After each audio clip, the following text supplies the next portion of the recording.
Society talks about narcissistic abuse as if it's a modern day phenomenon, but in fact, it isn't. Long before psychology, long before we had words like gaslighting or trauma bond, this same cruelty was already shaping marriages, families, and entire communities. What you're living through now isn't new, only the language is. My hope is that by understanding this, something important shifts for you. And this stops feeling like a personal failure and starts making sense as part of a much older pattern that survivors have been forced to carry for literally centuries. I'm Sharon Lee. I'm a certified high conflict divorce and recovery coach. I'm also the founder of Free My Assets. Today, I'd like us to walk through some information you may not have heard before. And that is the long, unbroken history of narcissistic behavior and how society has allowed it to keep winning. If you go back to court records from the 1600s, letters from the 1700s, or newspapers from the 1800s, you'll find the same stories we hear today. A spouse adored in public, yet cruel at home. A partner who twisted words into madness. A charming face that hid a vicious tongue. A person who played victim while destroying the actual victim. They didn't call it narcissism back then. They called it a tyrant in the household, a wicked disposition, a manipulative spirit, a husband with two faces, a wife skilled at deceptive talk. The behavior has never changed. Only the labels have. For centuries, cruelty wasn't a crime. It wasn't even grounds for divorce. A woman could be humiliated, controlled, ignored, lied to, shamed, broken down, and even beaten. And the law called it a private marital matter. And men who were emotionally abused, well, they were told to control their household, or you're a man, rise above it. No one called it abuse. No one called it trauma. Victims were expected to endure, to adjust, to keep the peace.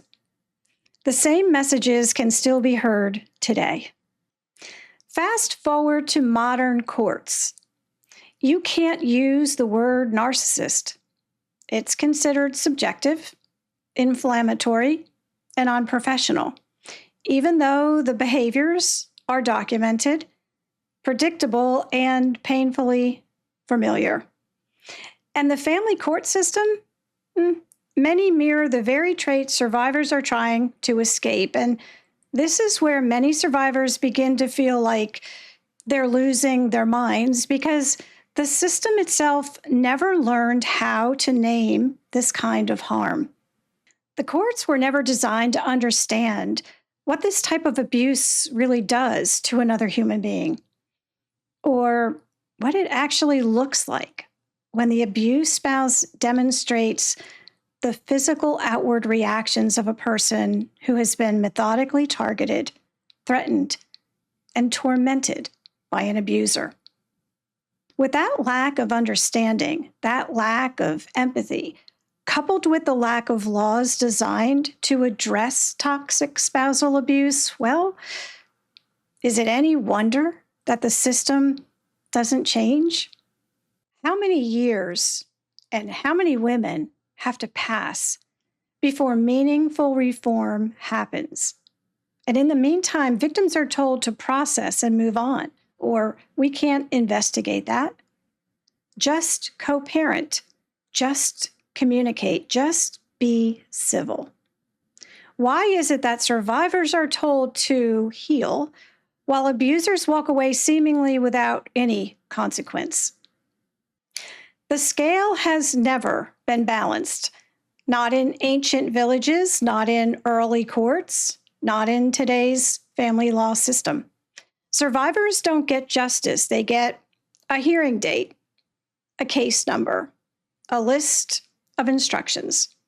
Meanwhile, the one who actually caused the harm and the chaos often receives sympathy, credibility, benefit of the doubt, and sometimes custody. So survivors carry two injustices: one, what was done to them, and two, the world's refusal to acknowledge it. That's why this historical trauma cuts so deep. The part no one likes to admit out loud is that most survivors will never see any accountability. Not from the courts, not from the community, and certainly not from the person who harmed them. It can feel like a never-ending, festering wound, a wound beneath the wound, if you will. The human nervous system is wired for safety, for justice, for fairness, for things to make sense. And narcissistic cruelty violates all of that. As such, healing then becomes not pretending the system works, not rising above it all, and not forgiving someone who's still weaponizing the story. No. Healing for survivors of narcissistic abuse becomes something quite different. And I say this with both lived understanding and professional clarity. It becomes the moment you stop expecting a structure without empathy to deliver empathy. It becomes the moment you stop waiting for a person without a conscience to grow one. It becomes the moment you realize you were never meant to win inside their system because the system was built to serve them. And from that clarity, you begin building something they cannot enter, that they cannot erode, and they cannot exploit. A life, your life, a life that is not determined by their chaos, a truth that no longer depends on their denial, and a future they do not get to shape. You may feel like you can't heal because justice was never served. But I'm here to remind you that you will, in fact, heal. You will stop handing them the pen and become the historian of your own life, accurate, compassionate, and honest. The justice system may never tell the full truth, but you can. And that truth becomes your way forward. You're not in this alone, my friend. You're navigating something incredibly hard in a world that still struggles to name it. But you're doing it with honesty, courage, and grace. Thanks for watching.